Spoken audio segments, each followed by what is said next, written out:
Hello and welcome to week 1 in review. Okay, so everybody's pretty much checked in with the course at this point. And what I like to do is little videos to summarize the week's activities, kind of what we're doing, if there's some questions that have come up during the week, issues, changes, etc. So please do watch these little weekend reviews. You'll have one for every module. Well, again, I'd like to welcome you to the class, to the finance class for healthcare. My name is Chris Gibbons. I am going to be the instructor, your professor for this course over the next 8 weeks. Again, I'd like to hit on a couple of questions that have come up for this week, but I wanted to let you guys know about the, as far as the field of finance goes, I think it's so critical. Of course, every instructor thinks that their class is the best, greatest class in the universe. But let me say with finance, with the concepts that you're going to learn in this particular course, you will use throughout your entire lifetime. Whether you, if you're, of course, in a business role, in business healthcare administration role, if you're doing any kind of decision-making, in a business environment that usually involves some sort of monetary impact, that's all finance. As far as how you receive those monies, are they coming in over a period of time? Are they coming in various cash flows? So as far as business goes, it's going to be all over the place. But even in your own personal life, you'll find that you'll use some of these fundamental concepts forever. Whether you're going to get a mortgage on a house, or buying a new car, or should I buy a new car, or should I lease the new car, financing your education, refinancing debt, credit cards, all of this is finance. And these concepts that you'll learn in this class will be applicable to your real life. And there's about 6 key concepts I want you to go away with when it's all said and done by the end of this class. And I think those will be ones that will sort of echo, and you'll retain at least the principles of those for many, many, many, many years to go, even as you enter retirement. And when should you retire, and how should you receive Social Security? Hopefully it's there for us when we retire. All of that is purely driven by some of these financial principles. Okay. So enough about how great this class is going to be. Let's talk a little bit, as I look at my notes here, about some of the key things to do. One, make sure that you check the course overview. In there, I'm going to have the course syllabus. So please look at that course syllabus. I also have it on the course news. Download it, print it out, throw it in your textbook. Always have it handy. You know that the course syllabus is a great tool for you to answer many of the questions and to see what's coming up in the next modules.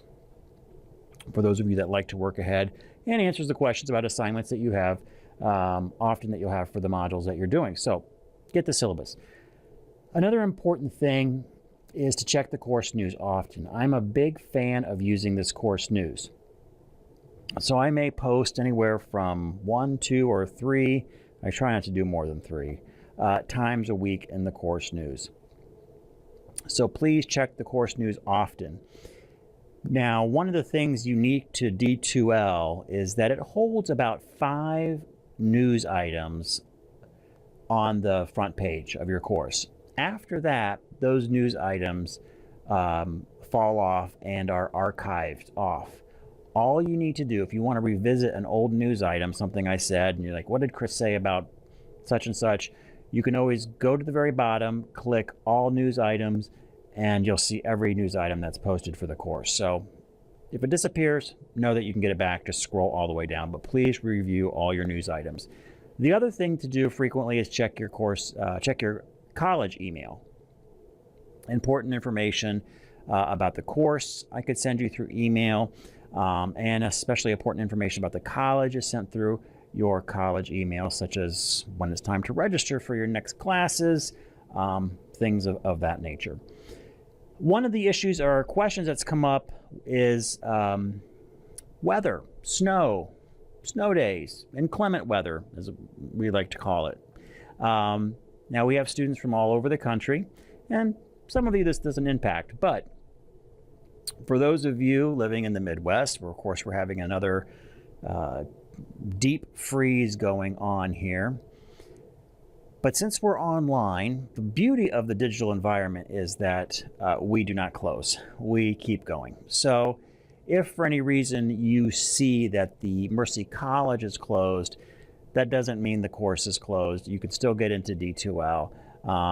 I'm not even sure where our servers are located. I think it might mean Nevada, but I'm not sure. The only reason you couldn't get into D2L is if we had a server meltdown, and we have multiple servers, so it's not going to happen. There might be a short outage for an hour or two, but you'll never get one that usually lasts more than that. And that's very, very rare that happens. Okay, so weather, forget about it. It won't affect this course. Okay, so those are some issues that have come up this week. I've been talking to a few of the students, especially with one of your assignments is a course conference. I like to do conferences at least once in a course. In this course, I want to do it twice. I like to do the course conference up front and one towards the end when your major assignment, one of your, I say major assignment is due, that paper is due. I like to talk to you guys a couple weeks before that. Usually you have some questions about the paper, and that's a great time to touch base again. So as I've been talking to folks this week, in those course conferences, remember you have 2 modules to get that done. So if you didn't get a hold of me this week, don't worry about it. Keep on trying, and we'll connect definitely by the end of module 2. Okay, but one of the questions that came up was in regards to the topic essay. They wondered, the question was, well, can I use more than 5 paragraphs? Yes, absolutely. If you wish to use more than 5 paragraphs, go right ahead and use more than 5 paragraphs. We will say at a minimum, you must adhere to 5 paragraphs. But if you wish to do more than that, please go right ahead and do that.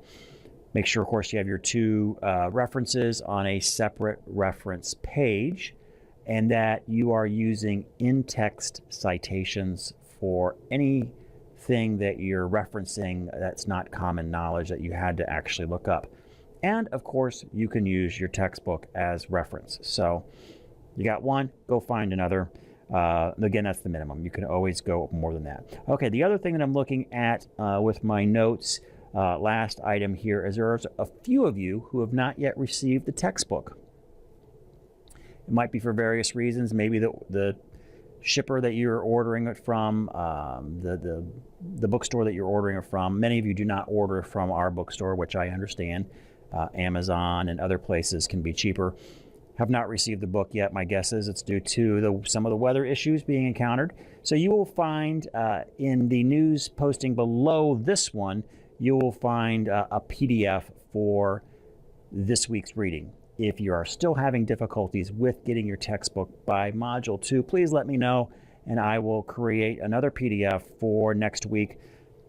I try not to do too many of those because the publishers get a little angry if I start photocopying or digitizing their books and distributing them to the class. But usually they're pretty cool with me doing the first 3 weeks readings.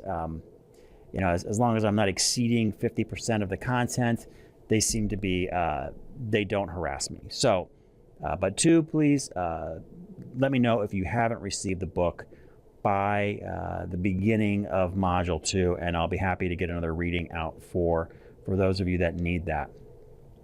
Okay, that pretty much concludes the first week in review for this course. Again, if you have any questions as we go through, please feel free to contact me. One of the things I will do very shortly, I will do it right after this news posting, is I will post my information for you to text message me. I really like text messaging. It's a great way for us to talk very quickly and get your questions answered. Of course, you have the virtual office, but sometimes there is a delay. It can be up to 24 hours. And if we're looking at a weekend in there and a Sunday and I'm not available, it could be up to 48. Text messaging, though, I could usually get back to you within 15 minutes to an hour. So I would say let's use text messaging as our preferred method. for quick communications, and then email, virtual office as for maybe lengthier conversations. And of course, you can always call me. All right, with that, that concludes this first week in review for healthcare finance. And as always, thank you for watching.